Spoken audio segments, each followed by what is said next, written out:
Coming up on the news at 5, young cyclists got the chance to get their bikes ready for the summer. We'll take you to the Anchorage Bike Rodeo.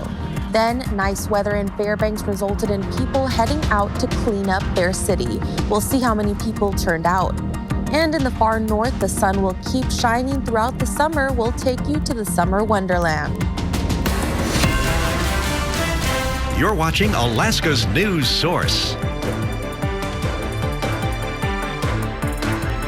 Thank you for joining us on the news at 5. Young cyclists got the chance to get their bikes ready for the summer and brush up on their riding skills at the Anchorage Bike Rodeo. The free rodeo gave attendees the opportunity to try out various obstacle courses and get their bikes checked by professionals. With summer right around the corner, organizers said it's important for cyclists to check the ABCs of their bike: air, brakes, and chains. First responders and volunteers also helped teach road safety basics, and attendees got free helmets and could enter a drawing to win a free bike. Oh my goodness. So far I've just had so many parents like so stoked. They're like, wait, we get to have these helmets. They're in running to get a free bike. They get to learn and test out all our obstacle course. So it's just been a really positive day so far. I like the red light, green light because now I know the yellow light is slow.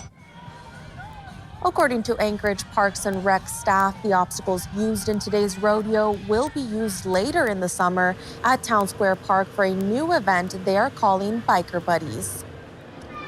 Sunny skies in Fairbanks accompanied those that took part in Cleanup Day, which saw over 40 organizations register to take part in the effort.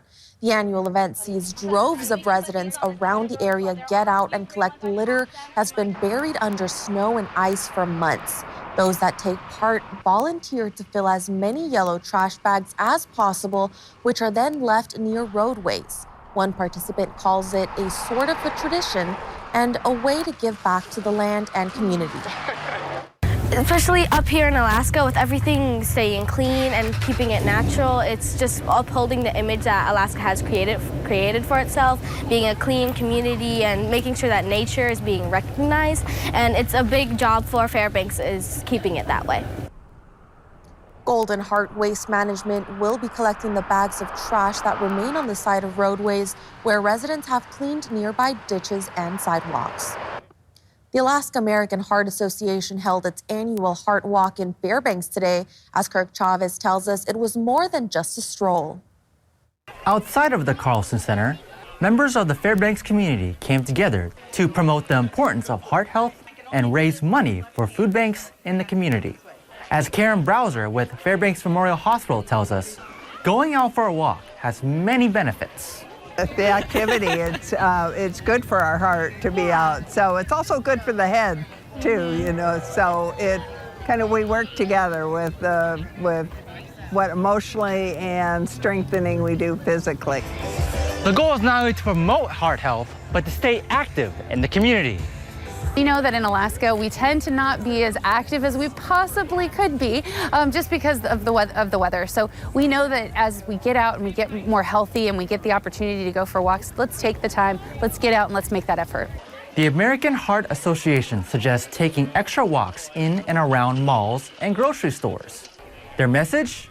Being physically active is fundamental for your health. Kirk Chavez, Alaska's news source. And now let's head over to the Weather Center for a first look at the forecast with Christina Campbell. And what a glorious day it was over not only the south central region, but most of the state today with sunshine, blue sky.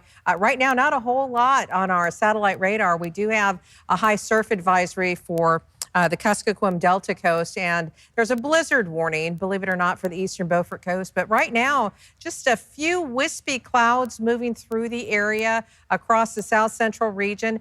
Some temperatures today got into the 60s. Palmer, Wasilla, those are some of the spots. Big Lake topping out at 65 so far today, and Squentna as well. Otherwise, sunshine also for the interior, mid to upper 50s today. Right now, 56 in Fairbanks. Enjoy this sunny weather. It's going to last through Mother's Day tomorrow, but then you see what's headed our way overnight Sunday into Monday. We'll get some more wet weather and possibly some gusty winds as this front and low associated with it is packing a bit of a punch. Otherwise, looking pretty good over most areas across the state with seasonable temperatures. And tonight in the Anchorage area, a few clouds may move in. Temperatures will get into the upper 30s. And I'll have that full forecast coming up in just a bit. Thank you so much, Christina. We'll see you soon. Alaskans everywhere are starting to experience the long days and more sunlight. The far north is getting the fullest experience. Early Saturday morning in Utqiagvik, around 1:55 a.m., the sun set for the last time until August. The sun rose once more just about an hour later, leaving Utqiagvik in 24-hour daylight for the next 84 days until August 2nd. Conditions we were able to observe from FAA weather cameras make it difficult to see much of a difference. Overcast skies didn't give us much of a look at the sun, and the sky stayed relatively bright. We spoke with Mark Roseberry this afternoon, who's lived in Utqiagvik since the year 2000 and got a more personal look at the scene. The sky was still overcast, but from what Roseberry showed us, we were still able to see the whaling boats in the ocean.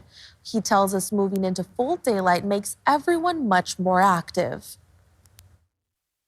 This is when the whaling happens. We have a graduation. In fact, Vero High School has graduation today. And then this is just the time of the year that everybody's out and about and doing things that they've been waiting to do. There's a lot of subsistence activity. Roseberry tells us he's expecting the sky to clear up later in the day. We'll be back this evening on the Late Edition with more from Utqiagvik. In May is our annual May No Child Go Hungry Drive, a partnership between our Fairbanks stations KTVF, KXDF, and KFXF to benefit everyone served by the Fairbanks Food Bank. 40% of people helped by the food bank are children, and it's a need that greatly increases over the summer. Learn more about our campaign by using the QR code on your screen or go to our website in Fairbanks. The campaign runs the entire month. And still to come on the news at 5, President Donald Trump is in discussion with his advisors about ending the right of habeas corpus. We have what that means after the break.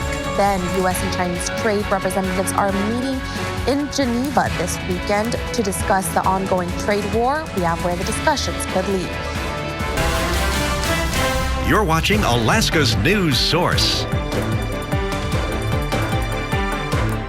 On Friday, White House Deputy Chief of Staff Stephen Miller said the Trump administration is looking to suspend habeas corpus. The legal procedure allows people to challenge the government's decision to detain them. It ensures an individual cannot be imprisoned without due process of law. Miller's comment echoes efforts by the administration to use the current state of illegal border crossings to claim there is an invasion. Well, the Constitution is clear, and that, of course, is the supreme law of the land, that the privilege of the writ of habeas corpus can be suspended in a time of invasion. So I would say that's an option we're actively looking at. Look, a lot of it depends on whether the courts do the right thing or not. The writ of habeas corpus is enshrined in the Constitution. And President Donald Trump says that he's open to taxing higher income Americans. The president made the remarks in the Oval Office Friday, calling it, quote, good politics, end quote. President Trump said he would love to give people in the lower brackets a break, but he also predicted Republicans won't move to tax the wealthy. I actually think it's good politics to do it where richer people give up, and it's a very small, it's like a point, but they give it up to benefit people at a lower income. And Republicans are struggling to get a massive tax bill through Congress. The president has floated, including the tax increase in that bill. U.S. and Chinese trade representatives are meeting in Geneva this weekend to discuss the ongoing trade war. Many economists worry the tariffs President Donald Trump implemented will mean higher costs for goods around the world. Jen Sullivan explains the impact on the American economy. The bustling port of Los Angeles is one of the busiest in the world, bringing in billions of dollars worth of imports every year. But since President Donald Trump's tariffs took effect, cargo traffic here has dropped around 30%. Officials say they haven't seen traffic dip this low since the pandemic. That's cause for alarm. Mario Cordero is the CEO of the Port of Long Beach. That port and the Port of Los Angeles make up what's known as the San Pedro Bay Complex. Earlier this week, 41 vessels were scheduled to depart China and arrive here. But on Friday, that number dropped to 0, meaning no products were arriving from China. We may be seeing empty products on the shelves. So this is now going to be felt by the consumer. Most goods coming from China will be subject to a 145% tariff. Trump is hoping these taxes will entice more companies to make products in the U.S., but it will take a while for that to happen, and many economists say prices will go up. Tariffs are going to have a much bigger effect on many more people. It's not just items from China that will likely cost more. Tariffs on items coming from countries like Colombia could mean higher coffee prices. The U.S. government estimates that close to 30% of imported coffee beans come from Colombia. It's going to affect every coffee shop in America, I think. Colombia is also a major exporter of flowers, which could mean more expensive arrangements on Mother's Day. I'm Jen Sullivan reporting. Thanks for listening. Click subscribe so you can get the latest podcast from Alaska's news source automatically. And stay up to date with breaking news and in-depth reporting available for free 24/7 with the Alaska's news source app.